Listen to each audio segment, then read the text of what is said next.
Hello, my name is Chris, and today I would like to spend a few minutes replying to some of the comments that you have left me on my videos over the last couple of weeks. I genuinely always appreciate your feedback. When I first started this YouTube channel, I used to do everything that I could to sit down at my laptop and literally, type out a reply to every single person who left a comment. As this channel slowly grows, I find that is becoming more and more difficult to do. But that doesn't mean that I don't read everybody's comments, and it doesn't mean that I don't appreciate them. I genuinely do. Whether that's leaving me words of love and kindness and support that you found something that I've said helpful, or whether that's just letting me know how you are doing on your journey so that I can wish you well. I genuinely appreciate every comment that you leave, especially the ones that you all left for me on my last video when I updated you about my recent mental health relapse and how I'm recovering from that. All of your love and your kind words and your support have really made a huge difference to me this week, and I don't say that lightly. It has genuinely meant the world to me. So I just thought I'd quickly update you on that. I am getting better slowly but surely, day by day. And yes, I am taking my own advice. I am being kind to myself. I've given myself this week to just recover, to take things slowly, to take things one good decision at a time in terms of, my diet and exercise and if I just need to nap, then I'll take a nap. I have been so tired this week because obviously I've just been through this traumatic mental health thing. It's taken its toll on me.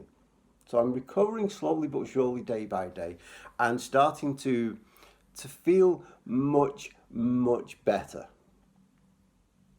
However, whilst I'm still tired and I'm still a little foggy and I'm still recovering, I just wanted to put some of the other things that we usually talk about on hold.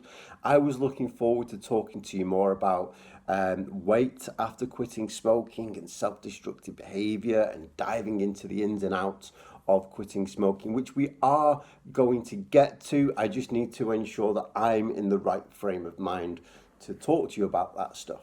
So whilst I'm still just recovering from my recent mental health struggles, I just wanted to do a little something different so that I can still connect with you and still let you know that I'm here and I'm with you every step of your journey.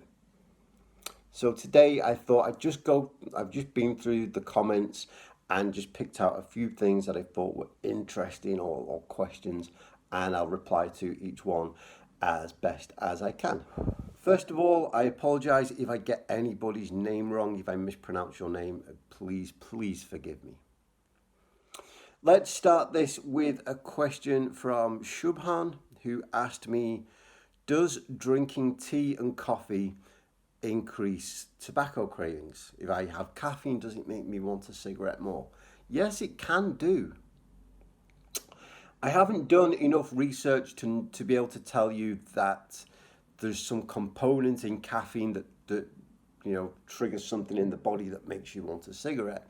But I do know that especially if your normal routine like mine was, to have caffeine and cigarettes together, or at least close together, then that caffeine, that coffee is going to serve as a trigger in the same way that, an evening meal might do, or that alcohol might do. I shared about this in one of my very early videos from a couple of years ago, that when I was a smoker, for the longest time, my normal routine was to get up, put the coffee maker on, smoke a cigarette whilst the coffee was brewing, drink the coffee, smoke another cigarette, drink another coffee, smoke another cigarette, blah, blah, blah, all, for most of the morning.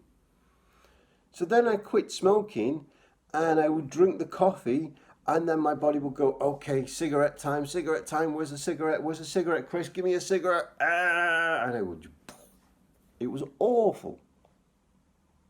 So yes, caffeine served as that trigger for me, and I believe it does for a lot of other people too.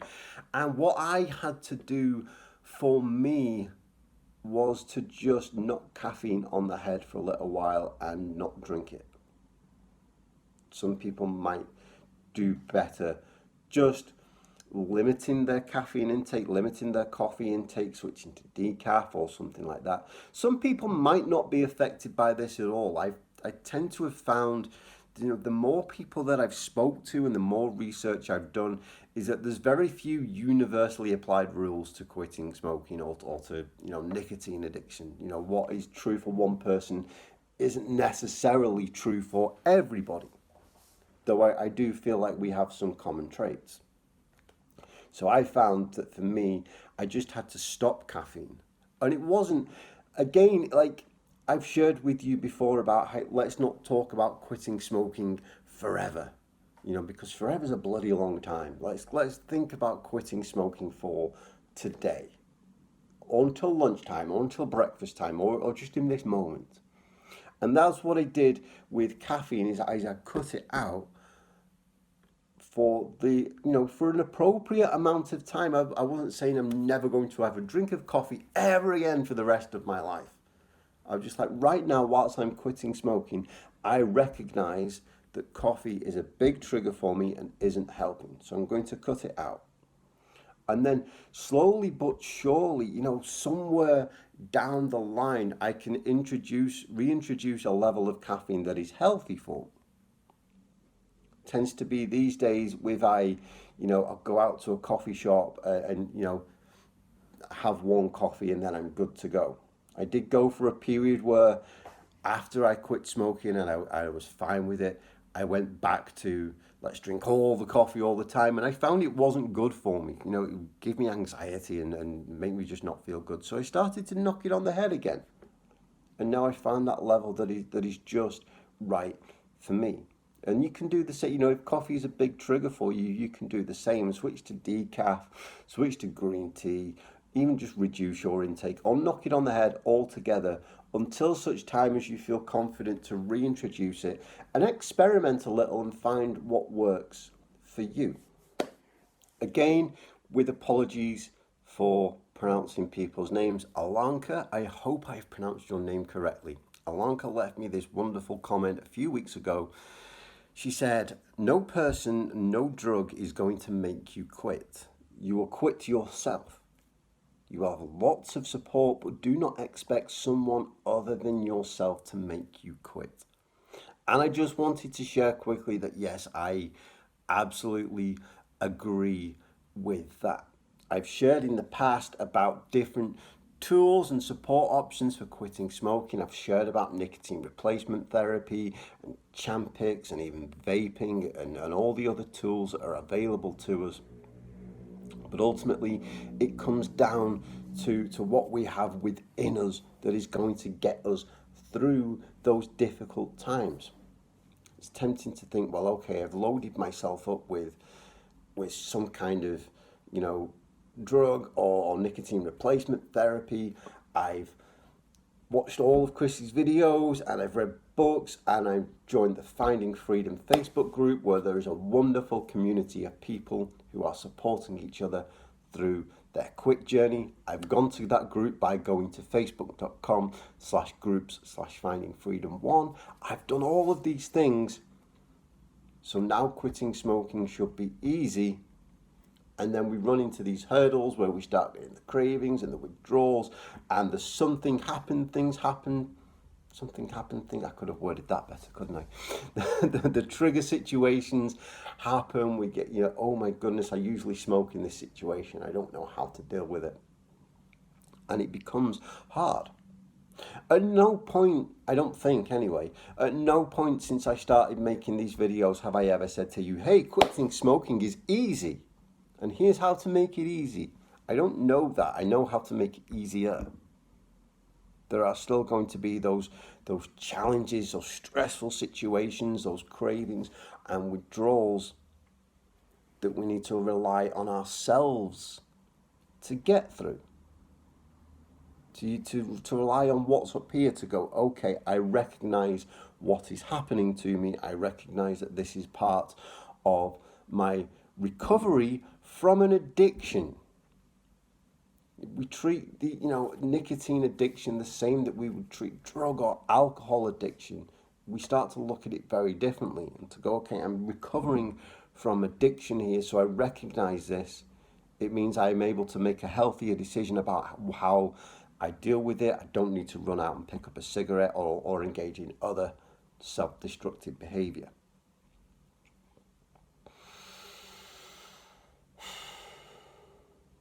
The good news is that we all have that within us somewhere.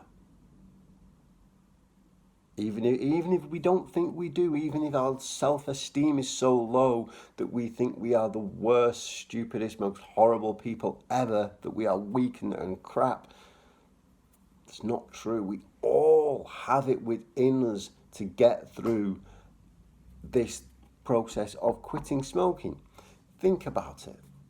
There's that meme that goes around on the internet. It says you've survived 100% of your worst days. And it is absolutely true. All of the worst things that have ever happened to you, you got through. All of the tragedies and the challenges and the torments, you got through. And that means you can get through this.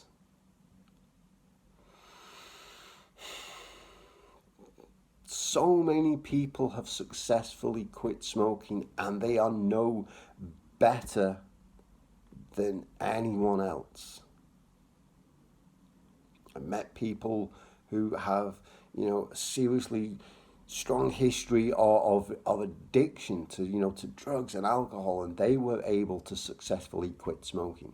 Met people who had seriously, major issues with mental health and depression and all that stuff, and they managed to quit smoking. So if they can quit smoking with all that stuff going on, then I can quit smoking, and you can quit smoking, and that guy can quit smoking, and she can quit smoking, and there's nobody there. I don't know who I'm pointing at, but you get my point, right? They can do it, we can do it. And that's good news. Especially because nobody else is going to do this for us. Nor do they need to, because we can do it ourselves. Here's a comment from someone I'm pretty sure I can pronounce their name correctly. It's from Sylvie, and she was talking on the subject of smokers lacking confidence. She said, as a smoker, you may feel that you are unable to accomplish things without a cigarette, because of lack of focus, or because of feeling stressed out or something like that, and this can contribute to you feeling bad about yourself. And again, I'm agreeing with this based on my personal experience. For the longest time when I smoked, cigarettes had become such an integral part of the way that I lived that I couldn't possibly imagine doing things without them. How am I supposed to get through a full day of work when I rely on cigarettes to help keep me focused? How am I supposed to go to this place or speak to this person or do this thing without a cigarette when I have done those things for so long and relied on a cigarette to get me through them? Then I start to beat myself up about that. Well, oh my goodness, I am clearly crap because I can't do this or go there or speak to this person without a cigarette. That means I'm weak, it means I'm a failure, it means this, it means that. It means a whole bunch of things which are not true. Just because we've built up this routine, just because we've built these things into our lives, doesn't mean that we can't live without them. It just means that we haven't done for so long. So we just need to adjust a little bit. Just because for so long I used cigarettes as, a big part of my working day doesn't mean I wasn't capable of getting through my working day without them. It just means that I hadn't done so for a long time. That's all. And I just had to slowly adjust and change. Now I get through a full day of work and the thought of a cigarette comes nowhere near my mind.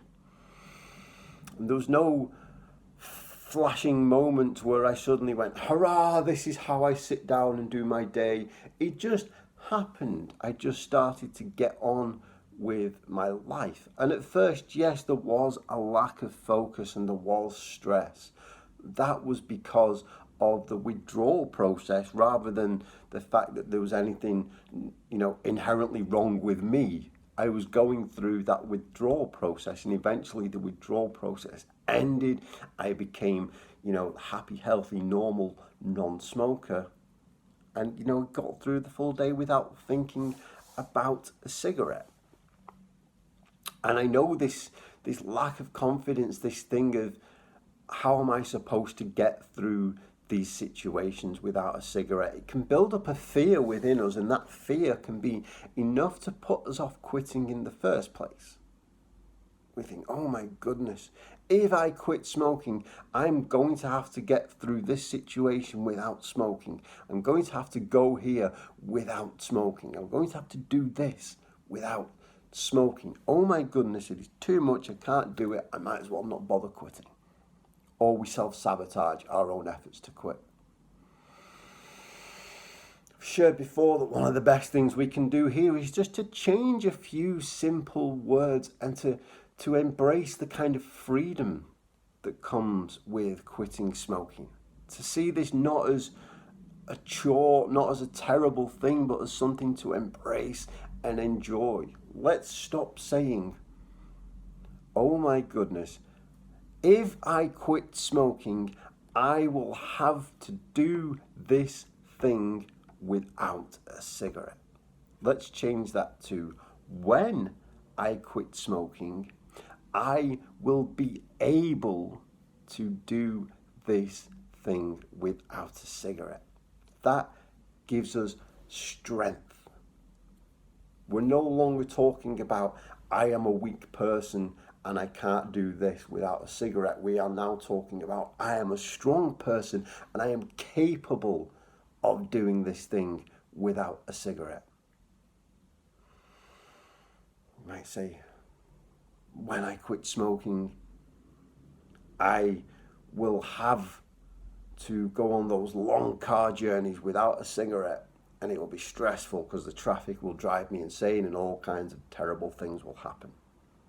That's talking about ourselves negatively as if we are weak and incapable. Let's change that. Let's talk about ourselves as if we are strong and capable, which we are. When I quit smoking, and I will because I can and I will. When I quit smoking, I will be able to go on those long car journeys without a cigarette. I will be able to eat my evening meal without a cigarette. I will be able to tackle stress and trauma and all the kind of challenges that life throws at us without a cigarette because I am strong enough and I am capable enough. I can and I will, one step at a time. One good decision at a time. Speaking of one step at a time, one final comment I want to address is from Margaret, who left me this wonderful kind comment on my mental health video last week. And she said, finally, I wish for you the same gentle care that you give to us, which I just thought was a very beautiful thing to say. And again, this comes back to something I'd said right at the very beginning of the video, is yes, I have to take my own advice and treat myself with kindness. To treat myself with the same love and kindness that I would want to treat any of you. To imagine myself, as not me. If somebody came to me and said, okay, Chris, I've had this mental health blip and I'm doing all the, this is where I'm at in my life, would I say, well, stop bitching about it basically and get on with your life? No, I wouldn't. I would say, okay, let's look at how we can recover from this. Slowly but surely, one step at a time. I would be kind to that person. I would let them take rest. I would try, and get them to eat healthy foods. But also at the same time, if they went and ate a pizza, I wouldn't beat them up over it. because they're recovering. We're doing this one good decision at a time. So I'm treating myself over the last especially over the last week, with the same love and kindness that I would treat somebody else. And I would encourage everybody else to do the same thing. When we are quitting smoking, when we're going through any kind of addiction or mental health troubles, it is easy to get into that mindset of going, oh my God, I need to fix this, all of this right now, and I need to completely change my diet and go and run 10 miles and sort my head out and do this and do that. And that's quite often how I will get myself into trouble in the first place, is I pile all these millions of things on top of myself and go, okay, I have to do all this all at once. And then I become overwhelmed and crash and burn and end up in the state that I was in last week. So I don't have to do that. I have to take it one step at a time and be kind to myself. And if I don't get a perfect score at the end of the day, it is okay. By a perfect score, I mean, I try and take my life one good decision at a time. So I make a good decision in the morning to drink a glass of water, to eat healthy, to stretch, to practice gratitude, to write my gratitude journal, because I find that gratitude is helpful. All of these things throughout the day, these good decisions that I can make. I don't have to have a perfect score of making 100 good decisions in a day.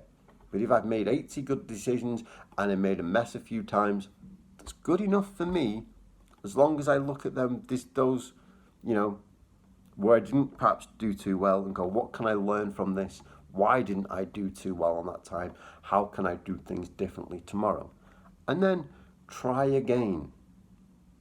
The good thing about starting again is that we can do it as many times as we need to.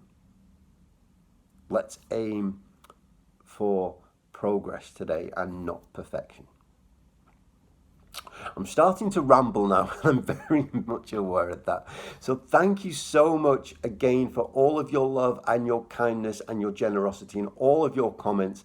If I didn't address something that you've left me in the comments today, it doesn't mean that I've not read it or that it isn't important or it doesn't matter. These are just a few things that sort of triggered responses from me, and I wanted to address them.